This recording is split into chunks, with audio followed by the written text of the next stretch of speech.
Hi hello everyone, welcome back to my simple and tasty recipe channel. ನಾನು ನಿಮ್ಮ ಪ್ರೀತಿ ಅಶ್ವಿನಿ ಮಂಜುನಾಥ್. ಇವತ್ತಿನ ವಿಡಿಯೋದಲ್ಲಿ ನಾನು ಸಿಂಪಲಾಗಿ ಹಾಗೆ ಆರೋಗ್ಯಕ್ಕೂ ಕೂಡ ತುಂಬ ಒಳ್ಳೆಯದಾದಂತಹ ಕಡಲೆ ಮತ್ತು ಮೊಳಕೆ ಕಾಳಿನ ಪಲ್ಯವನ್ನು ಮಾಡೋದು ಹೇಗೆ ಅಂತ ತೋರಿಸ್ತಾ ಇದ್ದೀನಿ. ಮಾಡೋದು ತುಂಬಾ ಈಸಿ.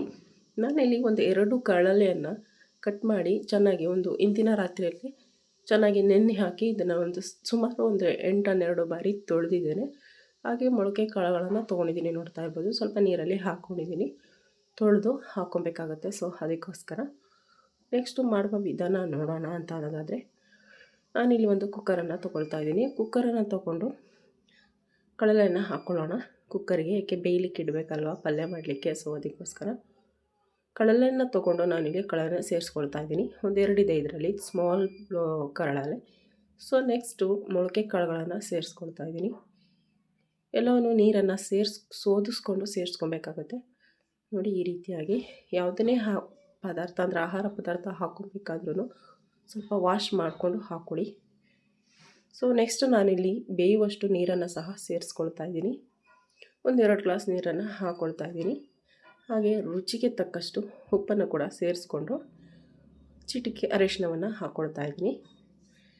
ಅರಿಶಿಣ ಹಾಕ್ಕೊಂಡಿದ್ದ ನಂತರ ನಾನಿಲ್ಲಿ ಒಂದು ಮಿಕ್ಸನ್ನು ಕೊಡ್ತಾಯಿದ್ದೀನಿ, ನೋಡ್ತಾ ಇರ್ಬೋದು. ಒಮ್ಮೆ ಮಿಕ್ಸ್ ಮಾಡಿಕೊಂಡು ನಾನಿಲ್ಲಿ ಕುಕ್ಕರನ್ನು ಕ್ಲೋಸ್ ಮಾಡಿ ಒಂದು 4-5 ವಿಷಲ್ ಬರಬೇಕು, ಅಲ್ಲಿ ತನಕ ಚೆನ್ನಾಗಿ ಬೇಯಿಸ್ಕೊಬೇಕಾಗತ್ತೆ. ನೋಡ್ತಾ ಇರ್ಬೋದು, ಯಾಕೆಂದರೆ ಕಡಲೆ ಬೇಯೋದು ಸ್ವಲ್ಪ ಲೇಟು. ಸೊ ಅದಕ್ಕೋಸ್ಕರ ಇವಾಗ ವಿಷಲ್ ಬರ್ತಾಯಿದೆ. ಇದೇ ರೀತಿ ಕೂಗಿಸ್ಕೊಳ್ಳೋಣ. ಇವಾಗ ಚೆನ್ನಾಗಿ ಕೂಗಿದೆ ಅಂತಲೇ ಹೇಳ್ಬೋದು. ನೆಕ್ಸ್ಟು ಗ್ಯಾಸ್ ಸ್ಟವ್ನ ಆಫ್ ಮಾಡ್ಕೊಳ್ತಾ ಇದ್ದೀನಿ. ತದನಂತರ ತಣ್ಣಗಾದ ಮೇಲೆ ಒಂದು ಬೌಲನ್ನು ಇಟ್ಕೊಂಡು ಅದ್ರ ಮೇಲೆ ಜಾಲರಿನ ಇಟ್ಕೊಂಡು, ನೋಡಿ ತಣ್ಣಗಾಗಿದೆ. ಇವಾಗ ಲಿಡ್ಡನ್ನು ಓಪನ್ ಮಾಡ್ತಾ ಇದ್ದೀನಿ. ಬೆಂದಿರುವ ಕಡಲೆ ಮತ್ತು ಕಾಳುಗಳನ್ನು ಸೋರಿಸ್ಕೊಳ್ಳೋಣ. ನೀರು ಮತ್ತು ಬೇಯಿಸಿರುವಂಥ ಕಡಲೆ ಕಾಳುಗಳನ್ನು ಸಪ್ರೇಟ್ ಮಾಡ್ಕೊಬೇಕಾಗುತ್ತೆ. ಸೊ ಅದಕ್ಕೋಸ್ಕರ ನಾವು ಒಂದು ಟ್ರಯಲ್ ತೋರಿಸ್ತೀನಿ ಇವಾಗ, ಅಂದರೆ ಹೇಗೆ ಬೆಂದಿದೆ ಅಂತ ಹೇಳಿ ತೋರಿಸ್ತಾ ಇದ್ದೀನಿ. ನೋಡಿ, ಈ ಥರ ಪ್ರೆಸ್ ಮಾಡಿದ್ರೆ ಸಾಫ್ಟಾಗಿ ಸಿಗಬೇಕು. ಹುರುಳಿ ಕಾಳು ಎಷ್ಟೇ ಬೇಯಿಸಿದ್ರೂ ಅಷ್ಟು ಸಾಫ್ಟಾಗಿ ಸಿಗೋಲ್ಲ. ಬಟ್ ತಣ್ಣೆ ಕಾಳು, ಮಿಕ್ಕಿದ ಕಾಳೆಲ್ಲ ತುಂಬ ಸಾಫ್ಟಾಗಿ ಬೆಂದಿರುತ್ತೆ. ಹಾಗೆ ಕಡಲೆ ಕೂಡ ಬೆಂದಿರುತ್ತೆ. ಹಾಗೆ ಚೇಂಜ್ ಕೂಡ ಆಗಿದೆ ಕಲರ್ ಅಂತಲೇ ಹೇಳ್ಬೋದು. ಇವಾಗ ಎಲ್ಲವನ್ನು ಸೋದಿಸ್ಕೊಳ್ತಾ ಇದ್ದೀನಿ. ನೋಡಿ, ಸೋದಿಸಿದ ನಂತರ ಅದು ನೀರೆಲ್ಲ ಚೆನ್ನಾಗಿ ಸೋದಿಸೋ ಒಳಗಡೆ ಒಂದು ಗ್ಯಾಸ್ ಸ್ಟವ್ನ ಹಚ್ಕೊಳ್ಳೋಣ ಒಗ್ಗರಣೆಗೆ ಅಂತ ಹೇಳಿ. ತುಂಬ ಸಿಂಪಲ್ ಈ ಒಂದು ಪಲ್ಯವನ್ನು ಮಾಡೋದು. ಹಾಗೆ ಇದು ತಿನ್ನಲಿಕ್ಕೂ ತುಂಬ ಒಳ್ಳೆಯದು. ಇವಾಗ ಬಾಣಲೆಯನ್ನು ಮಡಗಿದ್ದೀನಿ. 2-3 ಟೇಬಲ್ ಸ್ಪೂನ್ ಎಣ್ಣೆಯನ್ನು ಹಾಕ್ಕೊಳ್ತಾ ಇದ್ದೀನಿ. ಎಣ್ಣೆ ಕಾದ ನಂತರ 1 ಟೀ ಸ್ಪೂನಷ್ಟು ಸಾಸಿವೆ ಹಾಕಿ ಸಿಡಿಸ್ಕೊಳ್ತಾ ಇದ್ದೀನಿ, ನೋಡ್ತಾ ಇರ್ಬೋದು. ತದನಂತರ ಖಾರಕ್ಕನುಗುಣವಾಗಿ ಹಸಿಮೆಣಸಿನ್ಕಾಯಿ ಹಾಗೆ ಸ್ವಲ್ಪ ಕರಿಬೇವನ್ನು ಸೇರಿಸ್ಕೊಳ್ತಾ ಇದ್ದೀನಿ. ಇವೆರಡು ಚೆನ್ನಾಗಿ ಚಟಪಟ ಅಂತ ಸಿಡಿದ ಮೇಲೆ ನೆಕ್ಸ್ಟು 2-3 ಸೈಜ್ ಅಂದರೆ ಮೀಡಿಯಮ್ ಸೈಜ್ನಷ್ಟು ಈರುಳ್ಳಿಯನ್ನು ಸಣ್ಣದಾಗಿ ಹಚ್ಚಿಟ್ಕೊಂಡಿದ್ದೀನಿ. ಅದನ್ನು ಕೂಡ ಸೇರಿಸ್ಕೊಂಡು ಇದು ಸಾಫ್ಟಾಗೋವರೆಗೂ ಫ್ರೈ ಮಾಡ್ಕೊಬೇಕಾಗುತ್ತೆ. ತುಂಬ ಸಾಫ್ಟಾಗಿ ಫ್ರೈ ಮಾಡೋದು ಬೇಡ, ಸ್ವಲ್ಪ ಸಾಫ್ಟಾಗಿ ಫ್ರೈ ಆದರೆ ಸಾಕು. ಯಾಕೆಂದರೆ ತಿನ್ನಬೇಕಾದ್ರೆ ಸೌಂಡ್ ಏನಿರುತ್ತೆ ಅದು ಚೆನ್ನಾಗಿರುತ್ತೆ ತಿನ್ನಲಿಕ್ಕೆ, ಹಾಗೆ ಟೇಸ್ಟ್ ಕೂಡ ಕೊಡುತ್ತೆ ಅಂತಲೇ ಹೇಳ್ಬೋದು. ನೆಕ್ಸ್ಟು ನಾನಿಲ್ಲಿ ಅರ್ಧ ಟೀ ಸ್ಪೂನಷ್ಟು ಅರಿಶಿಣವನ್ನು ಸೇರಿಸ್ಕೊಂಡಿದ್ದೀನಿ. ಬೇಯಲಿಕ್ಕೆ ಸೇರಿಸ್ಕೊಂಡಿದ್ದೀನಿ, ಆದರೆ ಅದನ್ನು ಬಸ್ತಿದ್ದೀನಿ.